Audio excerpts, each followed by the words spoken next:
Hello dear students, welcome to my English class. আজকের এই ভিডিওতে আমি ক্লাস 12-এর সনেট 73টা আলোচনা করব। ক্লাস 12-এর প্লেলিস্টের লিঙ্ক এই ভিডিওর ডেসক্রিপশন বক্সে দেওয়া রয়েছে, সেখান থেকে তোমরা সমস্ত ভিডিওগুলো পেয়ে যাবে। তো চলো আজকের এই ভিডিওটা শুরু করা যাক। সনেট 73, যার নাম দ্যাট টাইম অফ ইয়ার দাও মেস্ট ইন মি বিহোল্ড। এটি এই কবিতার প্রথম লাইন। কবিতাটা যখন আমি পড়াবো তখন এই লাইনটা আমি ব্যাখ্যা করে দেবো। কে লিখেছেন এটি? William Shakespeare. প্রথমে আমরা অথার এবং এই টেক্সট সম্পর্কে কিছু কথা জেনে নেব, তারপরে আমরা মেন টেক্সটে প্রবেশ করব। দেখো, উইলিয়াম শেক্সপিয়ার, যার জন্ম 1564 সালে এবং মৃত্যু 1616 সালে, ওয়াজ অ্যান ইংলিশ প্লেরাইট, একজন ইংরেজ নাট্যকার ছিলেন, পোয়েট, কবি অ্যান্ড অ্যাক্টর এবং অভিনেতা ছিলেন। হি ইজ ওয়াইডলি রিগার্ডেড, তিনি ব্যাপকভাবে বিবেচিত হন as the greatest writer in the English language, ইংরেজি ভাষার সবচেয়ে বড় লেখক হিসেবে তাকে বিবেচনা করা হয়। Sonnet 73, one of the most famous of William Shakespeare's 154 sonnets. William Shakespeare মোট 154টা সনেট লিখেছিলেন। এই 154টা সনেটের মধ্যে sonnet 73 one of the most famous, মানে সবচেয়ে জনপ্রিয় সনেটগুলোর মধ্যে অন্যতম। ফোকাসেস, এই সনেটটি ফোকাস করে মানে গুরুত্ব দেয় on the theme of old age, বৃদ্ধ বয়সের বিষয়বস্তুর উপর গুরুত্ব দেয়। The sonnet addresses the fair youth, এই সনেটটি ফেয়ার ইউথ বা তরুণ যুবককে সম্বোধন করে। Each of the 3 quatrains contains a metaphor. প্রথমে বলি, এই কবিতাটি একটি সনেট এবং এটি একটি শেক্সপিরিয়ান সনেট বা ইংলিশ সনেট, এবং এই ধরনের সনেটে মোট 4টে স্তবক বা স্ট্যাঞ্জা থাকে, যার মধ্যে প্রথম 3টি স্তবক 4 লাইনের হয় এবং শেষের স্তবকটি 2 লাইনের হয়। এই যে 4 লাইন বিশিষ্ট স্তবক বা স্ট্যাঞ্জা, এটাকে কোয়াট্রেন্ট বলা হয়, আর 2 লাইন বিশিষ্ট স্ট্যাঞ্জাকে বলা হয় কাপলেট। তো এখানে বলছে ইচ অফ দ্য 3 কোয়াট্রেন্স, এখানে যে 3টে কোয়াট্রেন্ট রয়েছে তার প্রত্যেকটাই কন্টেন্ট এ মেটাফর, প্রত্যেকটার মধ্যে একটা করে মেটাফর বা রূপক রয়েছে বা উপমা রয়েছে। সেগুলো কি? প্রথমে অটাম, মানে এখানে হেমন্তকাল। তারপর রয়েছে the passing of a day, একটা দিনের অতিবাহিত হওয়া। আর and the dying out of a fire, এবং আগুনের নিভে যাওয়া। এই 3টে রূপক বা উপমা কিন্তু এই কবিতার মধ্যে রয়েছে। ইচ মেটাফোর, প্রত্যেকটা উপমা, প্রপোজেস মানে প্রস্তাব করে, এ ওয়ে একটা পথের, the young man May C the poet, যে পথে তরুণ যুবক কবিকে দেখতে পান। এবার মেন টেক্সটে চলে এসো। দেখো, দ্যাট টাইম অফ ইয়ার, বছরের সেই সময়ে, দাও, দাও মানে হলো ইউ। ইউ বলতে এখানে কবি তার এক বন্ধুকে বুঝিয়েছেন, যে বন্ধুর সঙ্গে কবি একসময় খুব ভালো সম্পর্ক ছিল, কবি তাকে খুব ভালোবাসতেন, কিন্তু একটা সময় পর তার বিচ্ছেদ হয়ে যায় সেই বন্ধুর সাথে। তো সেই বিচ্ছেদকে কেন্দ্র করেই এই কবিতাটা তিনি লিখেছিলেন। তো কবি বলছেন দ্যাট টাইম অফ ইয়ার, বছরের সেই সময়ে, দাও অর্থাৎ তুমি, মেস্ট, মেস্ট মানে হলো মে বি, ইন মি আমার মধ্যে, বিহোল্ড, বিহোল্ড মানে দেখতে পাওয়া। দ্যাট টাইম অফ ইয়ার দাও মেস্ট ইন মি বিহোল্ড, বছরের সেই সময়ে তুমি আমার মধ্যে হয়তো দেখতে পাবে। হোয়েন ইয়েলো লিভস, যখন হলুদ পাতাগুলো, অর নান অথবা কিছুই নয়, অর ফিউ অথবা কয়েকটা পাতা, ডু হ্যাং ঝুলতে থাকে, আপন দোজ বাউস, বাউ মানে গাছের ডাল, ওই গাছের ডালগুলোর ওপর যখন কয়েকটা পাতা ঝুলতে থাকে।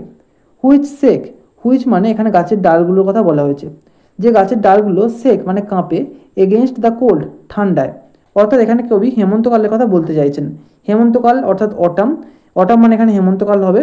তো সেই অটামে প্রকৃতির রূপ কেমন থাকে? প্রকৃতির সৌন্দর্য কমে আসে, প্রকৃতির যে সমস্ত গাছপালাগুলো থাকে তাদের পাতা ঝরে যায়, অনেকটা অনাবৃত হয়ে যায়, অর্থাৎ প্রকৃতির সৌন্দর্য কিন্তু ক্ষয়প্রাপ্ত হয়। সেই অবস্থাটাকে কবি বোঝাতে চেয়েছেন। সেই জন্যই বলছেন দ্যাট টাইম অফ ইয়ার, এখানে দ্যাট টাইম অফ ইয়ার মানে অটাম বা হেমন্তকাল।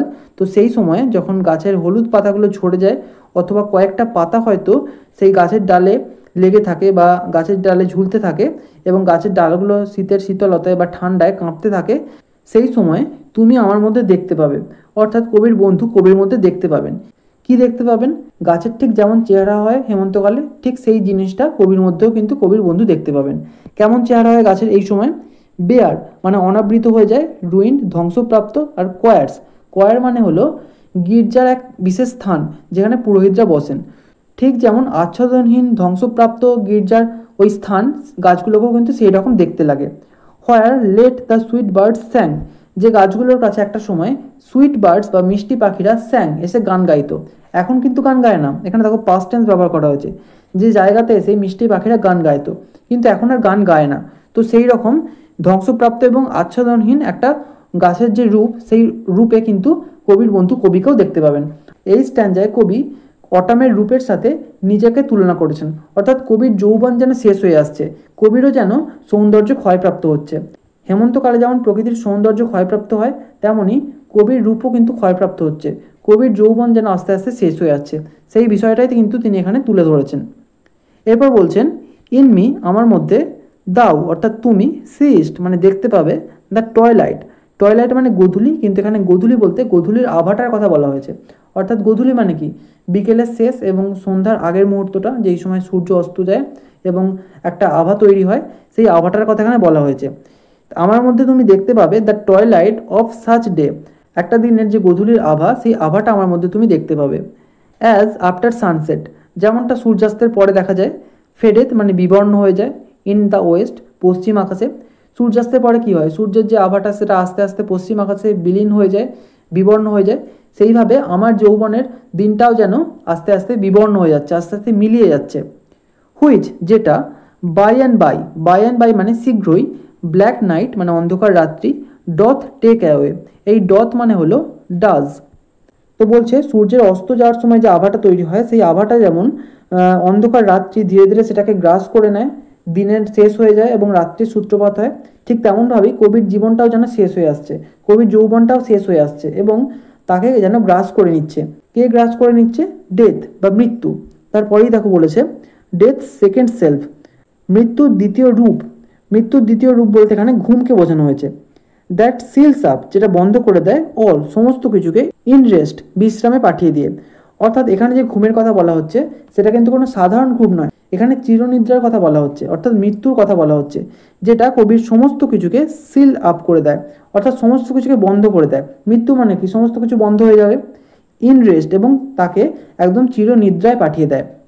এই স্ট্যান্ডায় কবি নিজেকে টয়লাইট বা সূর্যের অস্ত যাওয়ার যে আভা, সেই আভার সাথে নিজেকে তুলনা করেছেন, মানে তার যৌবনকালে যেন সেই সূর্যের আভার সাথে মিলিয়ে যাচ্ছে এবং তিনিও কিন্তু মৃত্যুর দিকে এগিয়ে চলেছেন। ইন মি আমার মধ্যে, দাও তুমি, সিস্ট দেখতে পাবে, the glowing of such fire, fire মানে আগুন আর গ্লোয়িং মানে আভা বা দীপ্তি, তুমি আগুনের যে দীপ্তি সেটা কিন্তু আমার মধ্যে দেখতে পাবে।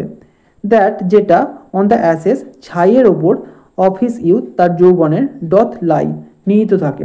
অর্থাৎ কি হয়, ধরো এখানে কাঠ দিয়ে আগুন জ্বালানো হলো, কয়েকটা কাঠ দিয়ে তুমি ধরো আগুন জ্বালালে, আস্তে আস্তে সেই আগুনটা বাড়তে বাড়তে বাড়তে বাড়তে উপর দিকে ওঠে, কিন্তু যখন এই কাঠগুলো আবার আস্তে আস্তে ছাই হয়ে যায়, তখন এই আগুনটা কিন্তু আস্তে আস্তে নিভতে শুরু করে এবং একটা সময় পর শুধু ছাই পড়ে থাকে এবং তার মধ্যে হালকা হালকা আগুন দেখা যায়। তো সেইটা এখানে বলা হয়েছে। আসলে কবি এখানে নিজের জীবনকে অ্যাস বা ছাইয়ের সঙ্গে তুলনা করেছেন। কবির যৌবন যেন শেষ হয়ে আসছে এবং কবি বার্ধক্যে উপনীত হচ্ছেন এবং কবির জীবনটা শেষ হয়ে আসছে। সেই কারণে কবি বলছেন যে তুমি আমাকে আগুনের দীপ্তির মতো দেখতে পাবে, যেটা অ্যাসের মধ্যে রয়েছে, যেটা ছাইয়ের মধ্যে রয়েছে, অর্থাৎ সেটা কিন্তু এখন আর ওপরের দিকে উঠছে না, সেটা কিন্তু আগুনটা কিন্তু আর বাড়ছে না, সেটা কিন্তু নিভতে নিভতে একদম ছাইয়ের মধ্যে এসে উপস্থিত হয়েছে, ছাইয়ের মধ্যেই কিন্তু নিহিত রয়েছে।